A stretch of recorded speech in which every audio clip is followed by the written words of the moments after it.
me condenan a mí, condenan unas ideas, una militancia republicana y antifascista. Nos condenan a unos pocos para asustaros a todas. Esto va más allá de los delitos de opinión. Nos condenan por contar lo que hacen, por decir verdades. Son hechos objetivos, no una opinión. Pero me declaro culpable de combatir a los culpables, de arruinar la vida o asesinar a millones de inocentes. Hoy tenemos con nosotros a Pablo Hasél, militante comunista, rapero y poeta. Su mensaje de lucha contra la monarquía, el fascismo y la oligarquía provocaron que la justicia española ordenase el registro de su domicilio y su posterior detención en 2011. Tras varios juicios por diferentes causas, Pablo Hasél ha sido condenado en firme a más de 4 años de prisión en lo que la justicia ha denominado enaltecimiento del terrorismo, injurias a la corona y a las fuerzas de seguridad del Estado. A la espera de resolución de otras 2 causas pendientes que se podrían sumar a la condena actual, Pablo Hasél ingresará en prisión en los próximos días. Bueno, Pablo, encantado de tenerte con nosotros. Muchas gracias por colaborar. Siempre empezamos con una pregunta típica y es si consideras que vivimos en una democracia. Primero de todo, gracias por la charla, por la entrevista. Considero que es muy evidente que no vivimos en una democracia, desde luego para la clase trabajadora, que somos la inmensa mayoría. Creo que casos como el mío, en el que hasta por contar hechos objetivos que incluso aparecen en medios nada sospechosos de ser revolucionarios, cuando hasta por contarlos nos condenan a prisión, pues creo que es evidente que esto no es una democracia donde el poder solo lo ostenta una minoría de oligarcas que además vienen de donde vienen, ¿no? De un régimen franquista en el que no hubo una verdadera ruptura que diera paso a una democracia, no se recuperaron todos los derechos y libertades que el fascismo había arrasado con un golpe genocida y por eso hoy estamos como estamos. Y creo que para entender el presente es muy importante conocer ese pasado que también intentan ocultarnos vendiéndonos que aquí se dio paso a una democracia cuando absolutamente ningún fascista genocida pagó por sus crímenes y donde además en el Estado español se da la particularidad, a diferencia de otros estados como el alemán o el italiano, que el fascismo no fue derrotado militarmente. Mientras Hitler acababa acorralado teniéndose que suicidar o Mussolini y sus secuaces acababan colgados, aquí Franco moría tranquilo en la cama como sus secuaces y luego algunos como Fraga, ¿no? Pasaron a ostentar importantes cargos en lo que yo y otros tantos llamamos un fascismo encubierto, ¿no? Un fascismo reformado. No es ese fascismo abierto de después del golpe en el que necesitaban asesinar a miles y miles de antifascistas para poder imponer su régimen. Hoy que apenas hay resistencia no lo necesitan, por tanto es un fascismo de una intensidad más baja en cuanto al terror, pero sigue siendo fascismo encubierto.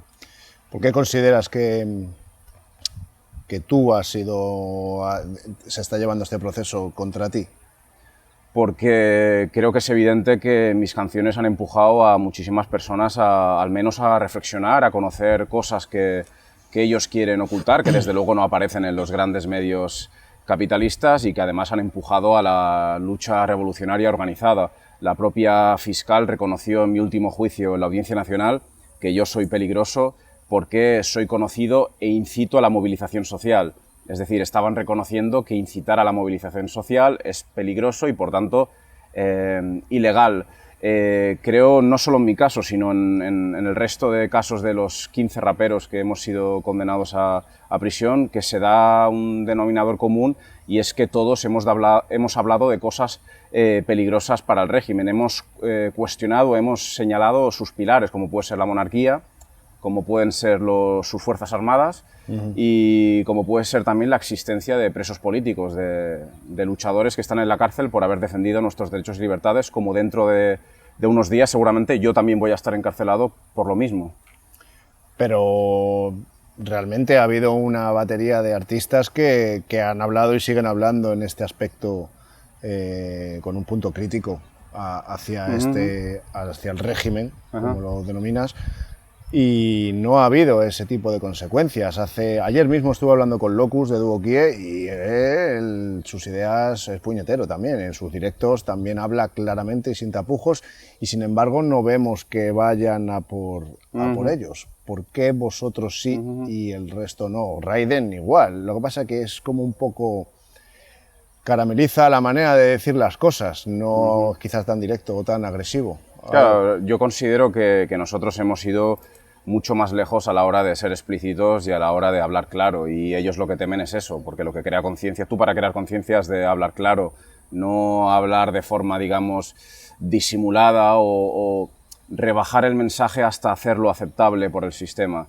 Yo creo que nosotros, pues, al ser explícitos, al empujar a esa lucha organizada, porque sí que es verdad que hay raperos, no considero que los que has mencionado sean algunos de ellos, pero hay otros que sí que pueden tener un mensaje, en algunas cosas contundente, pero sin embargo no empujan a la lucha organizada. Es decir, te señalan a los culpables, te hablan del problema, pero no te dicen cuál es la solución. Como nosotros hemos hablado de que o nos organizamos y plantamos cara o aquí no hay solución alguna, nosotros hemos hablado de derribar al capitalismo, de derribar al Estado, eso ya es más peligroso. Entonces, por eso considero que han ido por nosotros. ¿Consideras que el capitalismo... Es que siempre se habla de capitalismo como el bastión a derribar. No estoy totalmente de acuerdo con ello, puesto que el capitalismo fue posterior al feudalismo y lo único que trajo es el cambio de dinero por trabajo. Antes éramos esclavos o siervos del señor feudal. Ha habido múltiples situaciones, evolución del capitalismo, hasta llegar, pasando por el mercantilismo, hasta que hemos llegado a la actualidad con el neoliberalismo, que lleva desde los años 70. Es quizás esa corriente de pensamiento económico la que nos está llevando a esta situación de desigualdad social. No tanto el capitalismo en sí, considero yo. Pero ¿no consideras que el enfoque...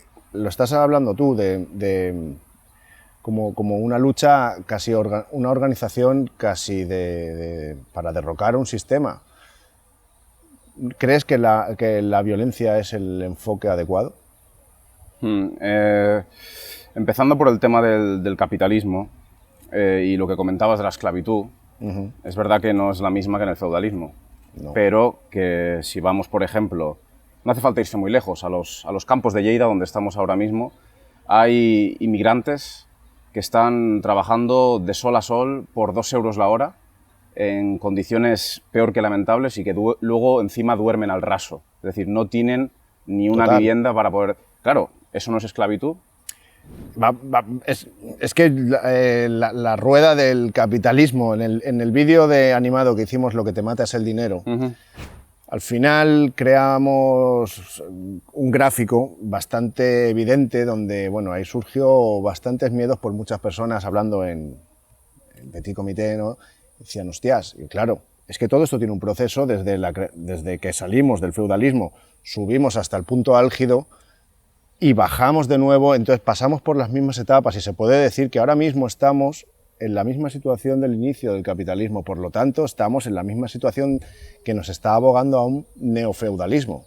Entonces, claro, lo que me estás diciendo es real, pero no es el capitalismo en sí, es la corriente ideológica neoliberal. Pero nos quieren vender que hay un capitalismo bueno, que sería la socialdemocracia, y es verdad que tú te vas, por ejemplo, a países nórdicos, ¿no? con estados más o menos socialdemócratas, y no se ven desigualdades tan bestias como se ven, por ejemplo, en el Estado español, donde el Estado, digamos, que garantiza algunos derechos más que en el Estado español. Eso sí, no se ha suprimido la explotación y tampoco la miseria, es decir, sigue existiendo miseria, aunque menos generalizada que en estados como el español. Pero analicemos de dónde viene la riqueza de esos países nórdicos. Por ejemplo, sus grandes multinacionales, como por poner un ejemplo, H&M, sí, explotan brutalmente en muchísimos países donde tienen incluso a niños y niñas cosiendo su ropa, o multinacionales como Siemens y derivados que extraen el coltán de África, donde también tienen a niños explotados brutalmente. Entonces, en el capitalismo toda riqueza nace o de un gran crimen o de una gran explotación. Si luego esos países la invierten más en su población de lo que se hace aquí, sigue sin ser legítimo, porque esa riqueza viene de explotar brutalmente a niños, bueno, y no solo niños, sino también adultos, ¿no? Entonces yo no considero que haya un capitalismo que sea aceptable, que sea bueno, que sea legítimo. En cuanto a lo que comentabas de si derribarlo por la fuerza es la única vía posible, pues yo creo que no es una opinión mía. Ellos mismos demuestran, teniendo fuerzas armadas, protegiendo sus privilegios, imponiendo su dictadura del capital con las armas, que no nos dejan ninguna otra opción. Pero es que eso ya lo decían Marx y Engels en el Manifiesto Comunista. Pero cuando hoy en día lo decimos nosotros, decimos que no porque no queramos. A mí me encantaría, a todos nos encantaría poder acabar con este sistema genocida, enemigo de nuestros intereses por las buenas. Nos encantaría. Ojalá se pudiera hacer votando y no hiciera falta derramar una sola gota de sangre, no hiciera falta ni lanzar una sola piedra. Pero si nos cierran la vía pacífica, si son ellos quienes hacen imposible que se pueda hacer por las buenas, no vamos a renunciar a la única vía que queda. Entonces yo considero que la violencia revolucionaria es autodefensa y que son ellos y no nosotros quienes nos han dejado esa única opción. Vamos a suponer que se toma la vía necesaria para llegar al cauce que estás diciendo, sea la violenta o sea la pacífica, la democrática, como lo quieras. ¿En qué entorno sociopolítico nos encontraríamos en un país como España, por ejemplo? Imagínate que instauramos el comunismo, porque es lo que vienes a defender. Seríamos un poco como Pretoria, ¿no? Cuando Peter Greenfield se independiza de su casa del resto del país. ¿Cómo podría progresar un país como España con una ideología comunista en base, teniendo en cuenta que los grandes estamentos políticos y económicos que hay por encima de nosotros, bien sea la Unión Europea, el Banco Mundial, el FMI, que son neoliberales, es un muro de neoliberalismo? ¿Cómo nos enfrentaríamos a ello? ¿Qué haríamos? Bueno, sería la fase previa antes de llegar al comunismo, que sería el socialismo, en el que sigue existiendo el Estado y que precisamente ese Estado es necesario para, por ejemplo, la riqueza que creamos los trabajadores y no los capitalistas se invierta en el bienestar común. Por otra parte, en cuanto a la hora de enfrentarse a todos esos organismos internacionales que mencionas, ¿no?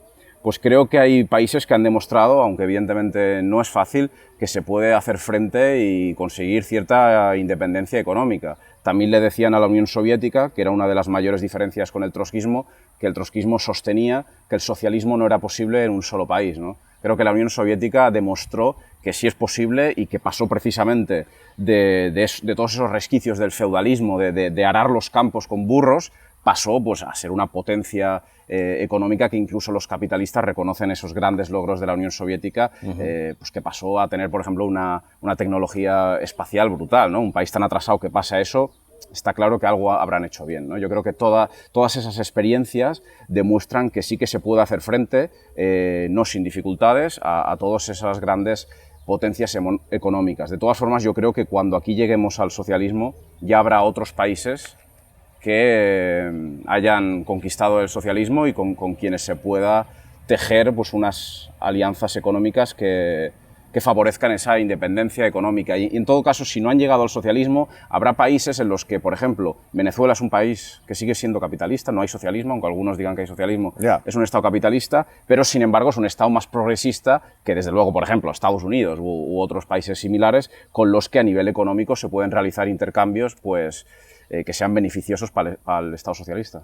A ver, realmente no es que esté en desacuerdo en todo lo que se está hablando, sino estoy de acuerdo. El problema que veo, y es la realidad, es que se están generando y creando gobiernos huecos. Están quitando la capacidad de acción y de gestión a los gobiernos de los países en general, no solo en España, en Estados Unidos sobre todo, con la privatización de la defensa, con la privatización de absolutamente todo. Entonces, cuando un gobierno no tiene armas para poder gestionar, se crea un gobierno hueco que no tiene competencias para solucionar los problemas de los ciudadanos, de los trabajadores, por supuesto, y estamos vencidos a las multinacionales. Por supuesto, en este proyecto trabajamos en difundir ese tipo de información, pero me da miedo realmente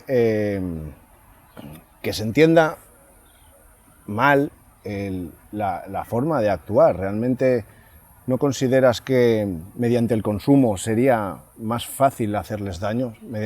El tipo de consumo que hacemos. Porque ahora mismo una lucha armada o violenta, ¿no consideras que no tendría, si evolucionase esa revolución, no tenemos acceso a las armas al mismo nivel que ellos? Pero sí que tenemos acceso a la manera de comprar. Tenemos acceso a la manera de decir contigo sí, contigo no, y forzarles mediante el uso ético del consumo a que la cosa vaya cambiando para un lado o hacia el otro. ¿No crees que es mejor camino? El problema es que en un estado donde el poder es de los monopolios, donde por ejemplo Mercadona, Sí. muchas pequeñas tiendas de barrio pues las aniquila, porque Total. evidentemente no pueden competir con Mercadona.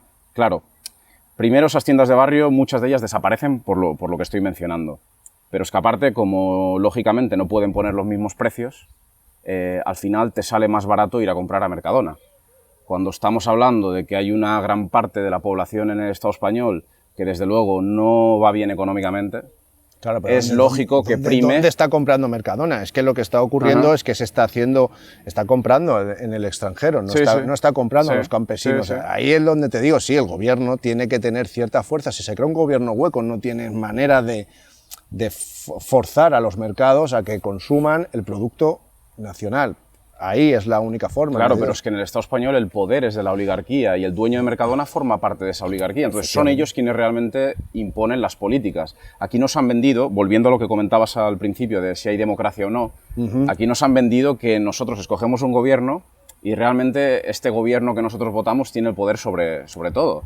Y no es así, es decir, al fin y al cabo están, que eso lo decía Podemos antes de volverse también parte de la casta que tanto criticaban, ¿no? Podemos decía, el poder no es de los partidos, es de los mercados, es de la banca. Bueno, pues eso es lo que estamos viendo, ¿no? Es decir, el dueño de Mercadona tiene más poder que un Pablo Iglesias, que un Pedro Sánchez o Amancio Ortega, ¿no? Entonces, no va a haber un gobierno en el Estado español bajo esta forma de Estado que le pueda decir a Mercadona, oye tú, tienes que hacer esto, tienes que hacer lo otro, etcétera, etcétera, porque mientras siga acumulando toda esa millonada, que es intocable porque tienen ellos el poder y que yo creo que mediante una revolución es la única forma de poder expropiarlos y aniquilarles ese poder, mientras tenga ese poder pues van a seguir aniquilando el pequeño comercio, etcétera, etcétera. Entonces es normal que una familia trabajadora que apenas puede llegar a fin de mes, en vez de ir a comprar a la tienda del barrio, se vaya a Mercadona porque es más barato y no puede cambiar, como tú dices, esa forma de consumo. Hay muchos tipos de consumo y hay quizás, a raíz de la uberización, pues están surgiendo alianzas entre diferentes gremios del taxi. A lo mejor quizás es momento de que, si nos centramos en la alimentación, agricultura, pues se puedan hacer asociaciones, uniones, de actualizarse al mundo virtual, venta directa desde las explotaciones agrarias. Es decir, no vale con que solo como educarte para comprar en el pequeño comercio, cosa que habría que hacerlo más a menudo, cierto, pero en muchas ocasiones, pues lo que tú dices, por precios, no se puede competir, pero realmente nos estamos tirando piedras contra nuestro propio tejado. Veo que es el camino más factible un poco la organización a la hora de consumir, el hecho de lo quiero ahora y ya, mañana. Nosotros ahora mismo hemos sacado un proyecto con muchos artistas gráficos para la creación de productos textiles y está claro, es decir, somos muchos artistas diseñando ahí dentro. Lo que tenemos que hacer es fabricar bajo pedido. Recibirás la semana que viene, no recibes mañana, es que lo queremos todo mañana, todo hoy, barato. Entonces te toca comprar en China o hacer grandes producciones y grandes desperdicios. Al final el capitalismo neoliberal fabrica mucho más de lo que realmente vende y acaba por tener personas de inmigrantes ilegales durmiendo al descampado para ganar 2 euros la hora. Pero no sé. Yo creo que, o sea, el ejemplo que pones, se me ocurre otro cuando se habla, por ejemplo, de acabar con el machismo, ¿no? Es evidente que no vamos a esperar en el caso que yo creo que es la solución, conquistar una revolución socialista, no vamos a esperar a eso para combatir el machismo. Pero la cuestión es, nosotros cómo combatimos realmente el machismo si, por ejemplo, en la radio a todas horas están sonando canciones ultramachistas que incluso hacen enaltecimiento de la agresión sexual. Sí. Yo he visto, por ejemplo, al cantante de, ¿cómo se llama el grupo? Aventura, en El Hormiguero, cantar una canción que dice te voy a quitar la ropa sin permiso. Es un enaltecimiento de la agresión sexual delante de un montón de niños, delante de millones de personas. Es decir, nosotros en nuestro día a día evidentemente podemos hacer cosas para combatir ese machismo, pero si desde la radio, desde la televisión, desde la mala educación, porque hay un montón de colegios que están controlados por la Iglesia, que están controlados por el Opus Dei, por asociaciones ultramachistas. Entonces, mientras no tomemos el control de esos medios, de esa educación, etcétera, etcétera, no podremos realmente tener las herramientas para dar una buena educación, una cultura que combata el machismo. Vamos a ver, el tema estoy totalmente de acuerdo contigo, ¿eh? El tema del machismo, ya Aaron Russo, que se postulaba para gobernador de Nevada hace unos cuantos de años, ya murió el hombre, se hizo muy amigo de Nick Rockefeller y Nick le dijo a Aaron Russo que, bueno, le preguntó ¿por qué crees que está la mujer, cómo ves a la mujer en la sociedad? Y él le dijo, pues, que le veía, pues claro, que la mujer tenía que tener los mismos derechos y tal. Y Nick Rockefeller le llamó casi estúpido por decir, vamos a ver, la mujer, los movimientos feministas los hemos financiado nosotros. El motivo no es por la inclusión de la mujer como un miembro igual al hombre, sino porque ¿para qué cobrar impuestos a la mitad de la sociedad cuando podemos cobrarse a la sociedad entera? Y al mismo tiempo, nosotros nos vamos a encargar de la educación de sus hijos. Y no se refería a una educación estrictamente académica. Se refería justo a lo que tú estás diciendo, al mainstream. Iban a crear un entorno donde los chavales iban a abrazarlo, y es lo que está ocurriendo ahora mismo. Cuando en las entrevistas anteriores con Mesui o Frank T. hablo del surgimiento del hip hop con el nacimiento del neoliberalismo, había una lucha porque había una represión social, eso se expande como un virus con las bases norteamericanas del ejército, porque el sector reprimido era precisamente el que acababa en las filas del ejército, y esa cultura se expande por el mundo. Y en la actualidad vemos un poco, con el tema del trap y el reggaetón y tal, que las líricas son es nihilismo, ¿no? La juventud, esto está hecho una puta mierda, yo voy a hablar de dinero, de tías, de yo soy una puta... Es como muy vasto, pero también hay que entender en el entorno social en que ellos se encuentran. La familia se ha desestructurado por la inclusión de la mujer en el mercado laboral. Padre y madre no tienen tiempo para cuidar a sus hijos. Estamos teniendo una generación de chavales sin referencias paternales. Y el mainstream les está diciendo, tú tira por aquí, que te vamos a hacer de oro. Entonces, ¿qué esperas que ocurra? ¿Cómo pretendes cambiar a esa sociedad de jóvenes? Lo que mencionabas de esas asociaciones feministas que financian es realmente porque sirven a la mujer rica. Está claro que a la mayoría de mujeres que son trabajadores no las sirven, es decir, lo han convertido también un poco como la imagen del Che en un negocio, ¿no?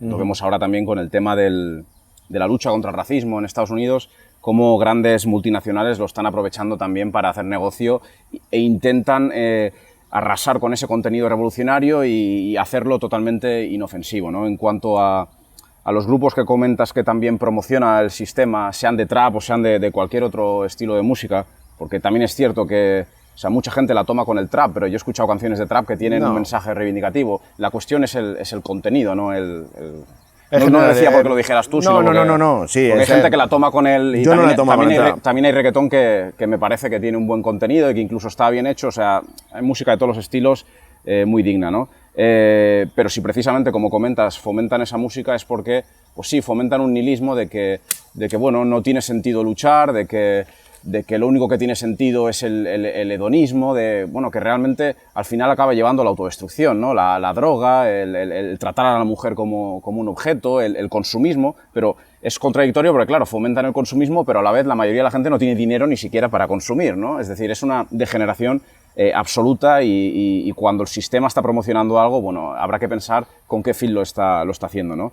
Y yo creo que el tema este de la música reivindicativa, creo que como todo, como toda transformación, es una cosa, es un trabajo de hormiga, en el que se va avanzando lentamente, pero se va avanzando. Es decir, cuando yo empecé a hacer este tipo de canciones, no veía tantos chavales o personas que escucharan esta música, y ahora veo más.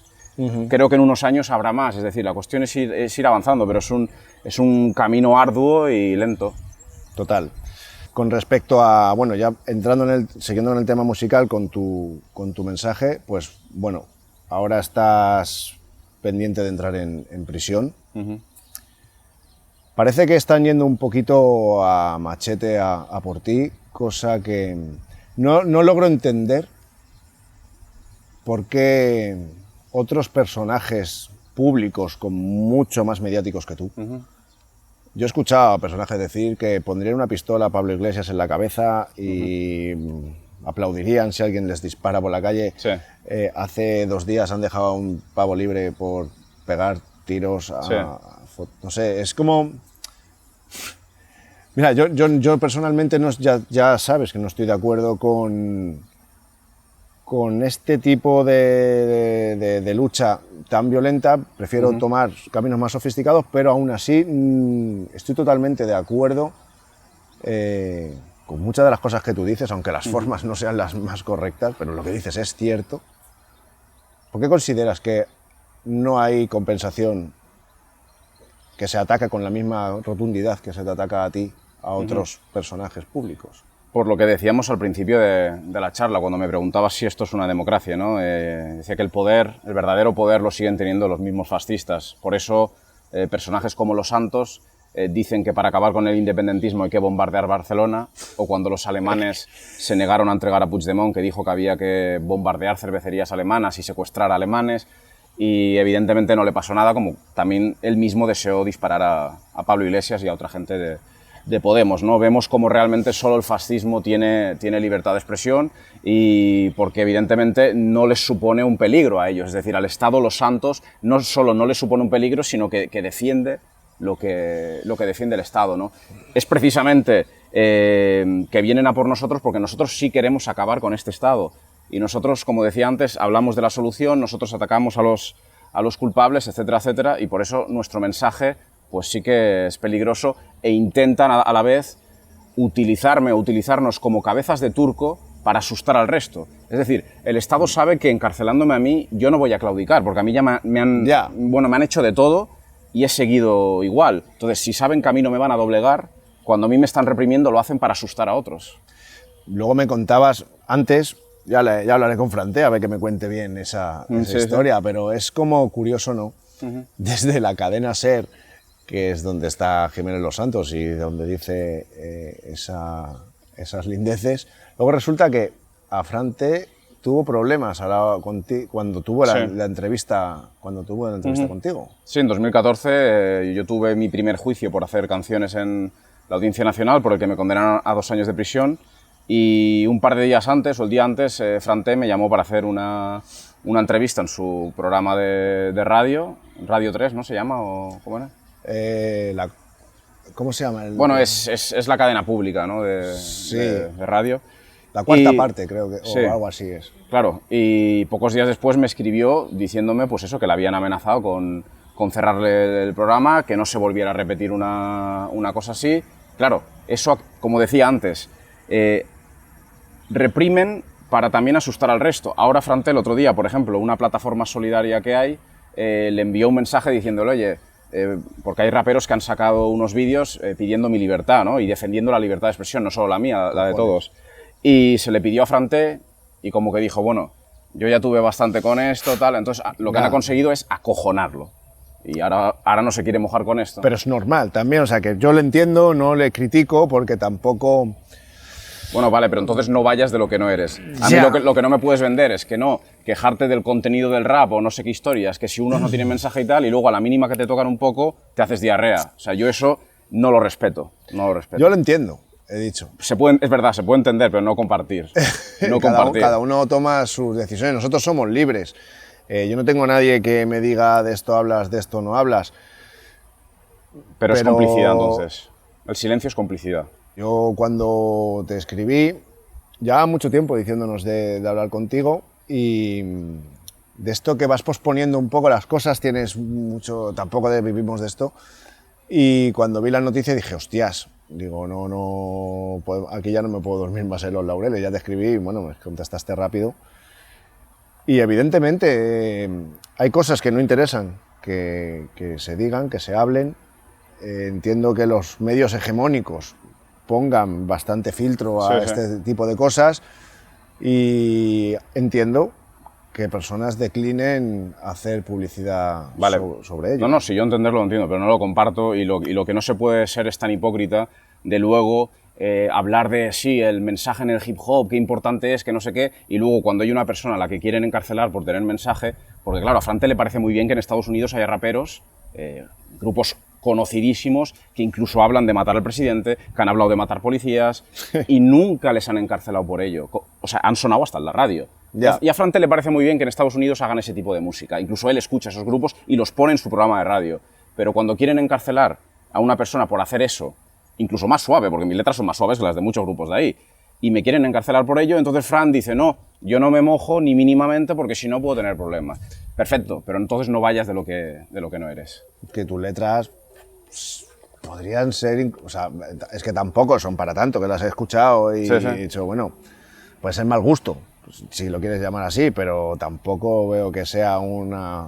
No sé los tweets, porque sé que escribiste tweets y ahí... Aún son más suaves que las letras, aún son no más lo sé, suaves. eso ya no tengo ni Twitter, pero a lo mejor, pues bueno, ahí Lo que pasa está. es que, claro, hay mucha gente que se escandaliza y dice, hostia, qué letras más duras. Ya, pero es que estas letras hablan de unas injusticias, que eso es la verdadera violencia, eso es lo duro. Es decir, cuando hay personas, lo que decíamos antes, durmiendo al raso, después de estar todo el día cogiendo fruta por 2 euros la hora, y yo ataco a los culpables de eso, y con una rabia legítima, entonces se escandalizan cuando yo me cabreo, pero no se escandalizan porque haya personas durmiendo al raso, ¿no? Me parece una hipocresía tremenda. Hacemos mucho de mirar para otro lado, eso está claro.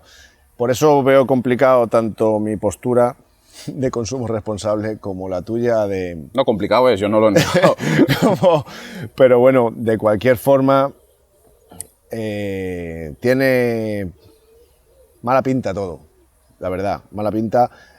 Acabará estallando por algún lado, porque es imposible que no estalle por algún lado. Cuando ha llegado el punto, yo siempre he recriminado a Podemos el que haya pinchado la burbuja de 15M, porque realmente... Sí, esa y tantas más, sí. Bueno, sí, está claro, pero realmente entiendes lo que te quiero decir. Sí, en el 15M yo estaba allí y tal, entonces yo lo viví. Y claro, se politizó todo y desinfló... Sí, se domesticó. Efectivamente. Porque yo recuerdo, y volviendo al inicio, cuando en el 15M se gritaba de forma muy acertada, lo llaman democracia y no lo es. Y Podemos decía lo mismo antes y ahora dice que esto es una democracia, es decir, ya al final han acabado integrándose en lo que antes criticaban. Normal. Pues nada, Pablo, espero que esto sirva para llegar a más gente, y que esta injusticia que se te está atribuyendo, pues se pueda cancelar, o no sé qué proceso, cómo van procesos judiciales en estos casos, si será posible o no, pero desde nuestro punto de vista consideramos que es injusto, y por eso hemos decidido entrevistarte y darte un poco más de voz. Queríamos hacerte la entrega de unos regalos, siempre hacemos entrega de regalos.